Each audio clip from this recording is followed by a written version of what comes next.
Монгол Улсын ерөнхий сайд болсон Улс их хурлын гишүүн Оюун хууль зүй дотоод хэргийн сайд инх баяртай холбоотой авилгын асуудлыг шалгуулахаар өнөөдөр авилгатай тэмцэх газарт хүсэлт гаргалаа. Сайн бацхан нөхөн үзэгчтэй Global Media эхэлж байна. Студид хөтлөгч Бат Хүрлийн Цэрэн лам ажиллаж байна. Анхаарлаа хандуулна уу. Байгаль орчны салбарт шинээр 2000 мэргэжилтэн бэлтгэн. 1950 оны 3 дугаар сарын 23-ны энэ өдөр дэлхийн цаг уурын байгууллага байгуулагджээ. Дэлхийн зах зээл дээр газрын төсний бүтээгдэхүүний үн 60-аас 70% өсжээ. Үүнтэй холбоотой аж ахуй нэгжээс I-95 бензинийг литр тутамд 1000 төгрөгөөр нэмэгдүүлэх санал ирүүлсэн байна. Туулын бургас модыг устгалгүйгээр хуучин даланг сэргээж замыг барьж болно. Оросын ерөнхийлөгч Паралимпийн тамирчны өмнө сөхөрлөө. Байгаль орчин уур амьсгалын өөрчлөлтийн яам байгаль орчны салбарын хүний нөөцийг бэхжүүлэх зорилготой ногоон ирээдүйн хөтөлбөрийг хэрэгжүүлэх гэж байна. Хөтөлбөрөөр салбарыг шинжлэх ухаанд суурилсан, орчин үеийн технологи тулгуурласан, мэрэгшсэн хүний нөөцтэй салбар болгон хөгжүүлэх зорилго тавьсан байна. Өнөөдрийн байдлаар байгаль орчны салбарт 3000 гаруй албан хаагч, цаг уур орчны шинжилгээ, ой, ус, тусгай хамгаалттай газар нутаг, байгаль хамгааллын чиглэлээр ажиллаж байна. Ногоон ирээдүйн хөтөлбөрийн хүрээнд эдгээр мэргэжилтнүүдийн мэдлэг ур чадварыг шин төвшөнд хүргэх, орчин үеийн технологид сургаж чадахжуулна. Түүнчлэн 2026-аас 2030 оны хугацаанд шинээр 2000 мэргэшсэн боловсон хүчин бэлтгэх зорилт дэвшүүлж байна. Шинээр бэлтгэх мэргэжилтнээс 400 орчмыг нь гадаадын ихтэй сургуулийн судалгааны байгууллагуудад сургаж мэргэшүүлэхээр төлөвлөжээ. Япон, Бүгд найрамдах Солонгос улс, Герман, Финланд, Австрали зэрэг орнуудын ихтэй сургууль болон судалгааны байгууллагуудтай хамтран ажиллах боломжийг судалж байна.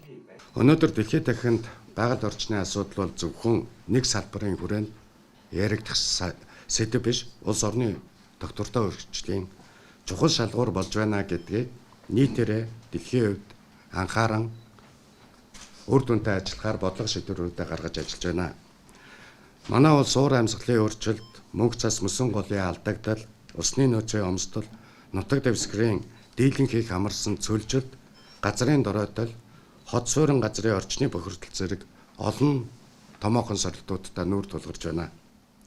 Түүнчлэн энэ жил Монгол улсад нэгдсэн үндэсний байгууллагын цөлжилтөд тэмцэх талуудын 17 дугаар баг хурал буюу COP17 зохион байгуулагдах гэж байгаа нь байгаль орчин уур амьсгал, газрын доройтлын асуудалд олон нийтийн болон бүс нутаг дэлхийн хэмжээнд анхаарлыг төвлөрүүлж Монгол улсад авчирч байгаа чухал онцлог ийм цаг үе юм а. Ногоон ирээдүйн хөтөлбөрт байгаль орчны салбарын бүх байгууллагууд нэгдэж оролцсноо. Тухайлбал ойн газар, усны газар, цаг уур орчны шинжилгээний газар болон бусад харьяа байгууллагууд хүний нөөцийг бэлтгэх, мэргэжлийн чадварыг нэмэгдүүлэх ажлыг харилцан уялдаатай хэрэгжүүлэх юм. Мөн гадаад дотоодын төсөл хөтөлбөр болоод ихтэйд сургуулиуд, судалгааны байгууллагуудтай хамтарна. Монголын залуучуудын холбоо болон оюутны холбоотой хамтран оюутан залуучуудыг татан оролцуулна гэлээ. Монгол Улсын ерөнхийлөгчийн санаалсан тэрэг мод үндэсний хөтөлбөрийн хүрээнд хаан чиглэлээр суралцах, сонирхол суралцах оюутнуудын тоо сүүлийн 3-4 жилийн хугацаанд нэмэгдсэн. Гэсэн хэдий ч одоо ажиллаж байгаа албан хаагчдыгаа дахин давтан сургах, чадахжуулах асуудлууд бас байгаа. Дээрээс нэмж идэх шаардлага бий. 2040, 2050 он хүртэл бид нараас прогнозуудыг хийж үтсэн. За Монгол улсад бол үйлдвэрлэлийн бас чухал хэсэг байдаг. За түүнтэй холбоотойгоор мэргэжлүүдийн оролцоодоо тооцох юм бол бидэнд даруй 3700 өндөр түвшний мэргэжлүүд шаардлагатай байж байгаа. Монгол улс 1990 онд эдийн засгийн болон нийгмийн гүнзгий өөрчлөлтөнд орсноос шалтгаалаад 90-с 2000 оны хооронд усны мэргэжлэр төгссөн боловсон хүчин тун цөөхөн байсан. Энээс шалтгаалаад яг одоогийн нөхцөл байдал дээр бид нар боловсон хүчний хомсдолд ороод байгаа.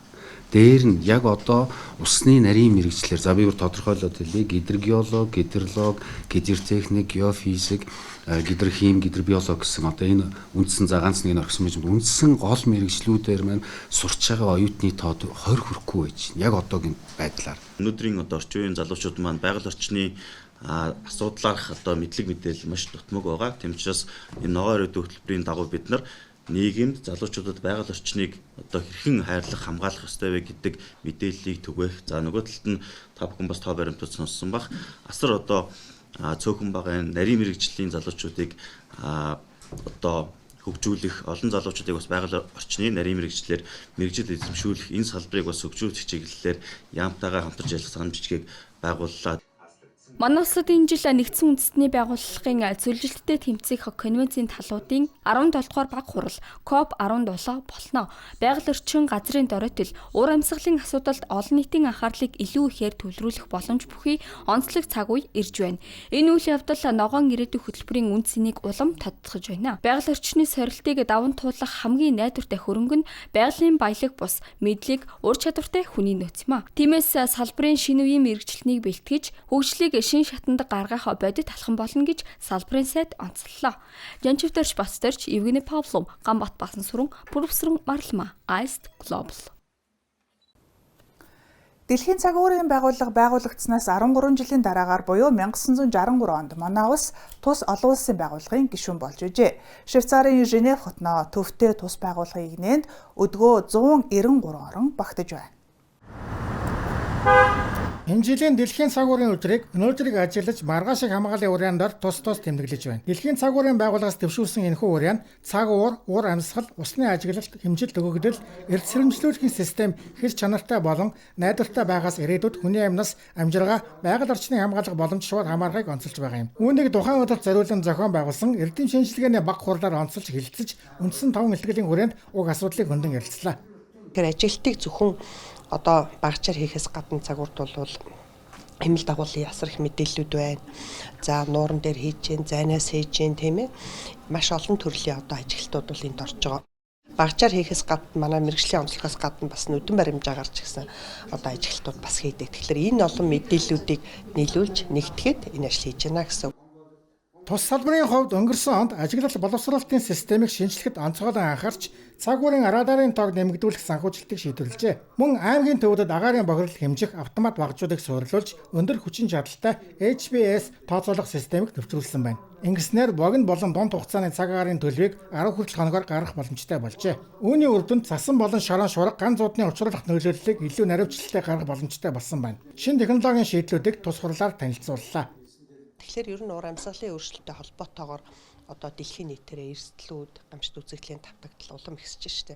Манай судлаачдын дүгнэлтээр ч гэсэн 1940 оноос 2025 оны хооронд Монгол орны уур амьсгал 258 градусаар дулаарсан байна тийм ээ. Гамшид үзэгдэл тэр дотроо ган, зуд, хүчтэй сэлэх, шорон шурууны давтагдлууд бол нэмэгдэж байна. За үүнийгээ дагаад энэ зөвхөн одоо цаг уурын мэдээ статистикээс гадна эргээд яагаад цаг уур одоо бүх ингэж анхаарлаа дэлхийн нийтээрээ энэ салбар руу илүү анхаарах ёстой бэ гэхлээр энэ цаг ууртын гаргаж байгаа мэдээлэл энэ судалгаа шинжилгээний үр дүн чинь хүний амьнаас эд хөрөнгө эрсдлээс хамгаалах юм чухал одоо суурь юмаа гэдэг дээр л анхаарсан энэ чиглэлийн одоо хийгдсэн ажлууд ирсэн ийм л хурлуулж байна. Цаашид ажиглалтын системийг улам илүү сайжруулж ирээдүйд учирч болзошгүй эрсдлийг даван туулах чадварыг нэмэгдүүлэхийг дэлхийн нийт зорж байна. Мөн өдөр тутмын цаг аарын ажилт нь зөвхөн өнөөгийн нөхцөл байдлыг тодорхойлохоос гадна ирээдүйн эрсдлийг тооцоолох, бууруулах арга хэмжээний шинжилгээ ухааны суурь мэдээлэл болдгийг онцолж байна. Жанчуудаарч Баттарч, Евгений Павлов, профессор Марлма, Iced Global. Олон улсад үүсэж байгаа нөхцөл байдалтай холбоотой автобензиний нийлүүлэлтэд үнийн өөрчлөлт гарах нь нэгэнд тодорхой болсныг аж үйлдвэр эрдэс баялагын яамнаас анхааруулж сануулж байгаа. Ямар ч албаныхан нийлүүлэгч талын үнийн саналыг хүлээж байна. Манай улс нийт автобензиний 95%-ыг Оросын албаны улсаас, үлдсэнийг нь бүгд найрамдах Хятад ард улсаас авдаг. Олон улсад үүсэж байгаа нөхцөл байдалтай холбоотой Хятадын тал шатхуун нийлүүлэх боломжгүй гэдгээ мэдгдсэн. Харин Оросын албаны улс үнийн саналаа энэ сарын 25-нд ирүүлж, ирүүлснийхэн дараагаар үнийн зөвлөл авч хэлэлцэхээр төлөвлөж байна. Харин аж ахуйн нэгжээс үнийн өөрчлөлт зөрүү их байгаагаас үнийг бага хэмжээгээр нэмэх нь зүйтэй гэсэн саналыг гаргаад байна. Аж ахуйн нэгжүүд дунджаар 1000 төгрөгөөр нэмэх санал ирүүлсэн. Гаалийн албан татварыг 5% хүртэл зохицуулах боломжийг засгийн газрын холбогдох тогтоолд тусгасан. Гэвч энэ нь зөвхөн 5% зохицуулалтын тухай юм. Харин бодит байдал дээр дэлхийн зах зээл дээр газрын тосны бүтээгдэхүүний үн 60-аас 70% өссөн байна. Үнийн өсөлтийн нөлөөг иргэд болон аж ахуйн нэгжүүдэд аль болох бага мэдрүүлэх арга хэмжээнүүдийг авч хэрэгжүүлж байна гэж аж үйлдвэр эрдэс баялагын яамны газрын тосны бодлогын хэрэгжилтийг зохицуулах газрын дарга Хишиг Далай хэлсэн байна. Өнөөдрийн байдлаар улсын хэмжээнд АИ 92 шатхууны 41 хоногийн, дизель түвшний 21 хоногийн нөөцтэй байна. Тасалдал, хомсдол үүсэх эрсдэл одоогоор байхгүй ч ахиухан нөөцтэй байх шаардлага тулгарч байна. Үүний тулд энэ онд 150 мянган метр куб багтаамжтай агуулга ашиглалтад оруулахаар ажиллаж эхэлжээ. Одоо үргэлжлүүлэн цөөн хормын мэдээ, зарим үйл явдлын мэдээллийг цөөн хормоор хүргэе.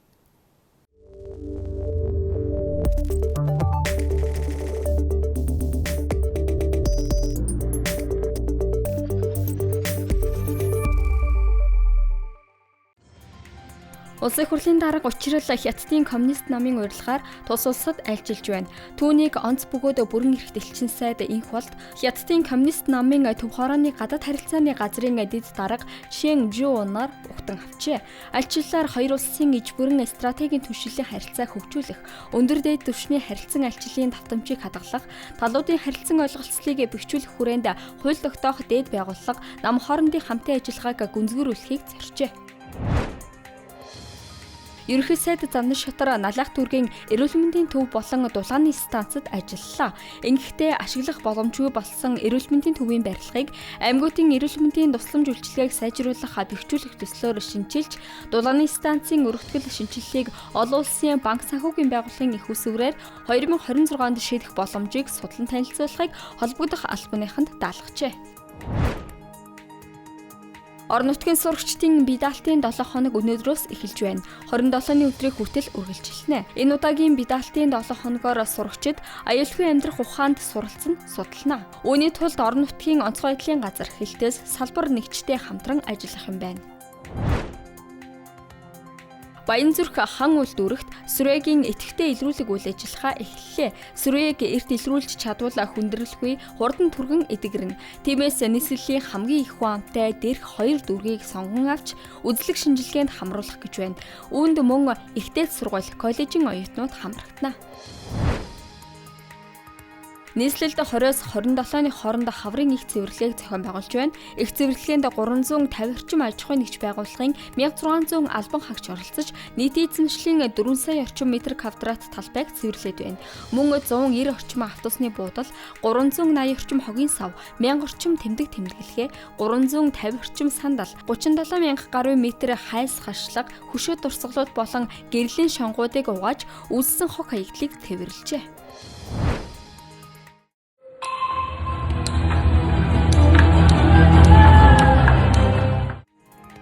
Брэдэд уламжлал болсон сээр зохих тэмцээн болж Жалсип Манзаров хэмээхээр 1 минутад 46 сээр зохиж хугалсан амжилт үзүүлжээ. Гэхдээ тэмцээний рекордыг эвдэж чадсангүй. Тэмцээний дээд амжилтыг Монголын оролцогч Цэрэн Ванчгийн Биг Сүрэн 2024 онд минутад 65 сээр зохиж тогтоосон байдаг. Энэ удаагийн тэмцээнд тэрээр оролцсон ч өөрийнхөө тогтоосон амжилтыг мөн эвдэж чадаагүй байна. Ice Club-ийн цөөн хормын мэдээ байлаа. Ажлын амжилт хүсье.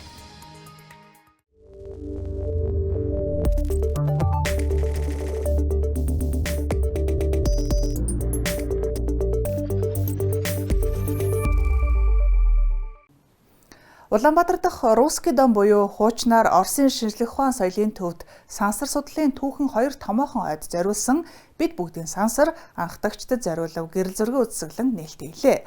Үзэсгэлэн хүн төрлөختөн анх удаа сансарт ниссний 65 жилийн ой болон Монгол улсын анхны сансрын нисгэгч Гүр Аргачаагийн оролцсон олон улсын сансрын нислэгийн 45 жилийн ойд зориулжээ. Үзэсгэлэнгийн нээлттэйс хийсэн сурвалжлагыг хүлээн авч үзсэн үү?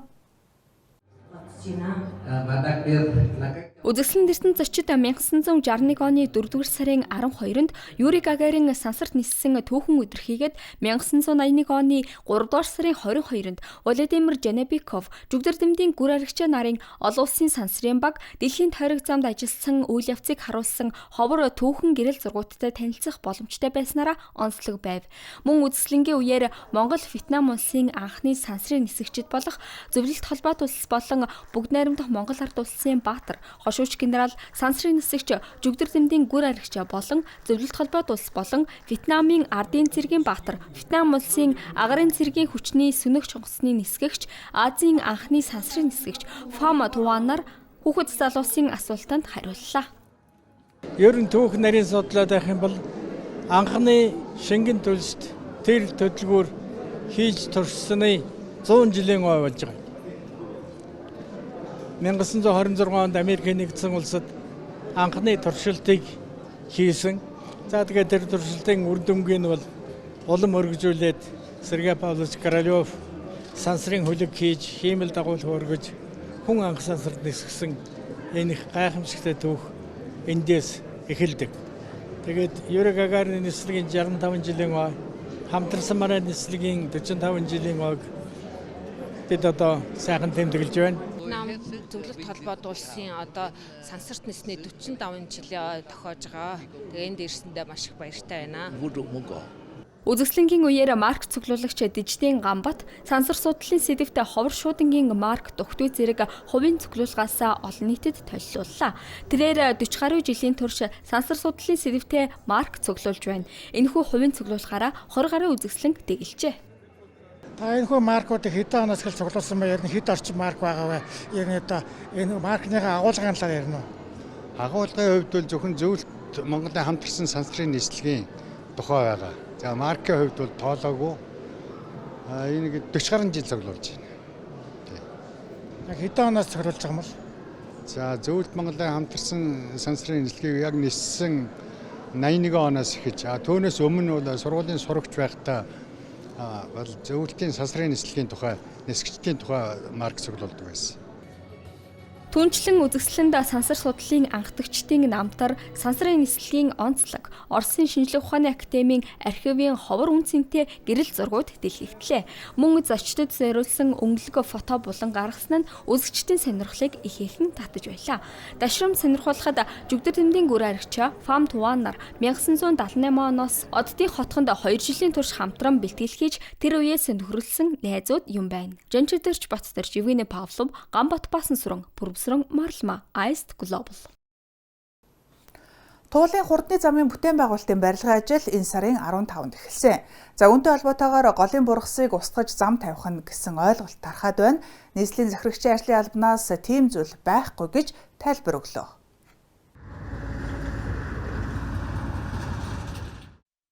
Туулын хурдны замын төслийн байгаль орчны төлөв байдлын үнэлгээ өнгөрсөн оны 6 дугаар сард батлагдсан.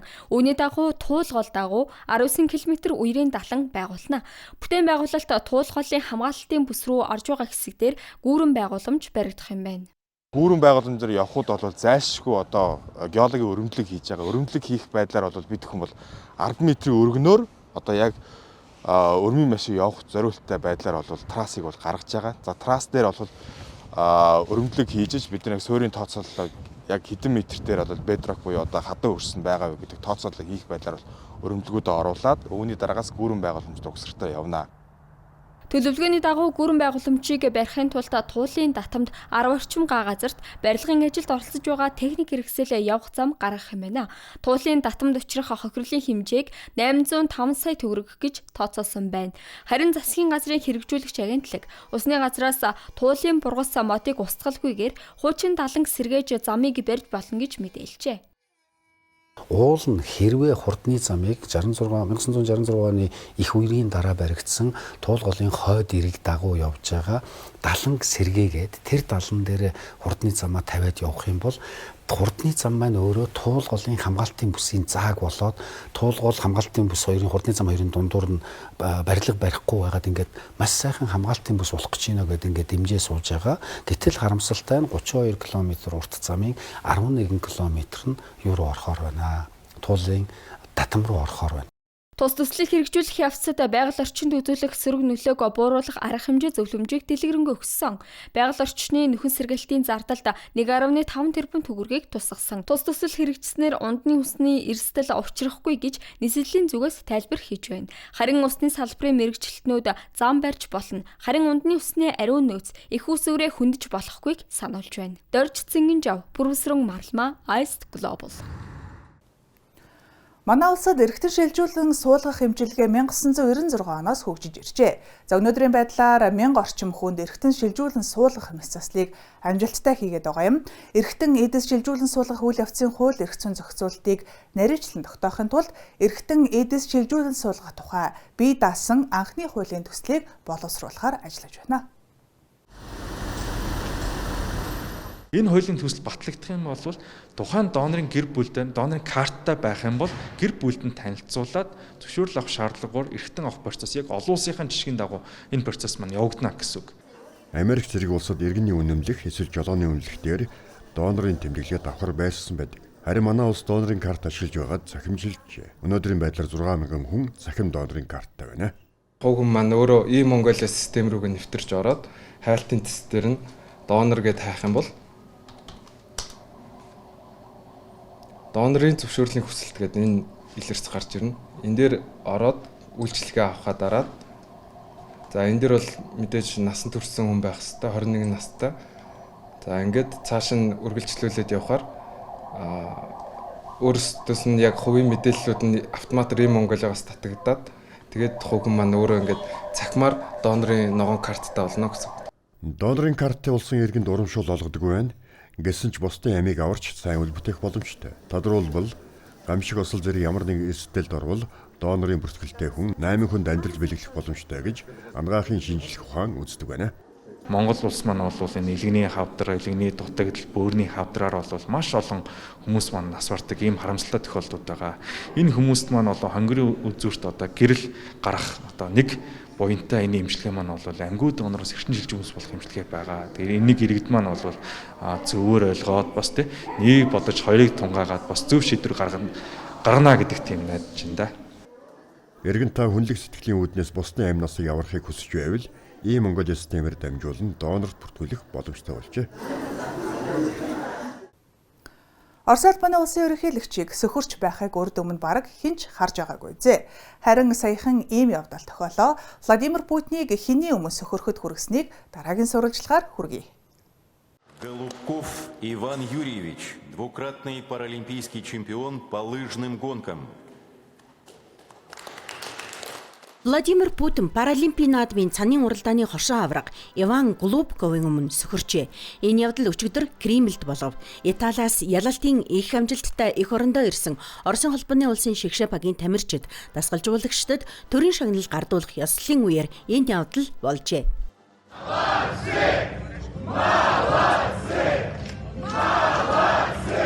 Италид болсон наадамд Оросын холбооны улсын шигшээ баг ердөө 6 тамирчинтай оролцсон ч нийт 12 медаль, үнээс 8 алт, 1 мөнгө, 3 хүрэл хүртэж багийн дүнгээр 3 дугаар байрт шалгарсан юм а.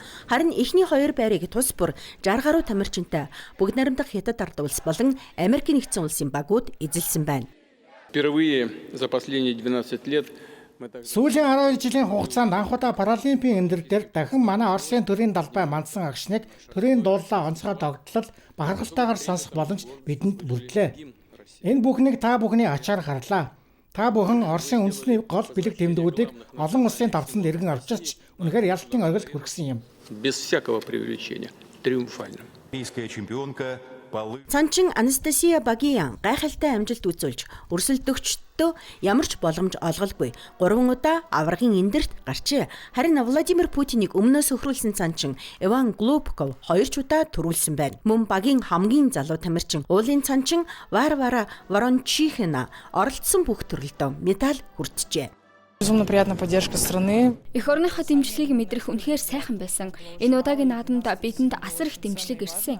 Бид маш цөөхөлөө байсан учраас энэ нь бидний хувьд үнэхээр үн цэнтэй чухал байсан юм. Тиймээс өнөөдөр энд зогсож байгаадаа маш их баяртай байна. Приятно быть здесь сегодня. Со всей командой хочу. Багийнхаа нэрийн өмнөөс бидний төлөө олон улсын шүүхтэр тэмцэж энэ наадамд оролцох эрхийг мань хамгаалan эцсээ хүртэл зүтгэсэн бүх хүмүүст онцгойлон баярлаж байлээ. Шагнал ардуулах ёслолын үеэр Оросын 3 өнгийн төрийн далбаа намирч төрийн дуулыг шилхийг харах, сонсох үнэхээр сэтгэл хөдлөлтөн байлаа. Ийм үчиг сүүлд 12 жилийн өмнө онцлог хэлэхэд 2014 онд болсон Сочигийн өвлийн олимпийн Паралимпийн шилдэг наадмын үеэр манай баг 30 алтан медаль хүртэж байсан. Тэр үед л мэдэрч байсан юм а. Команда завоевала 30 золотых наград. Благодарю за проявленное. Та бүхний гаргасан төвчээр хөдөлмөрч чанар ур чадвар талархаж байна. Цаашдын ялалт амжилтыг хүсэн өрөө баярлалаа. Сергей Тучков, профессор Маралма, Ice Global Аравтлын агентлагийн материалын дагуу бэлтгэлээ. Хүмүүзэгчдээ та бүхэнд Global мэдээ даваа гарагийн дугаараа хүргэлээ. Анхаарал хандуулан хамт байсан баярлалаа. Түр баяртай.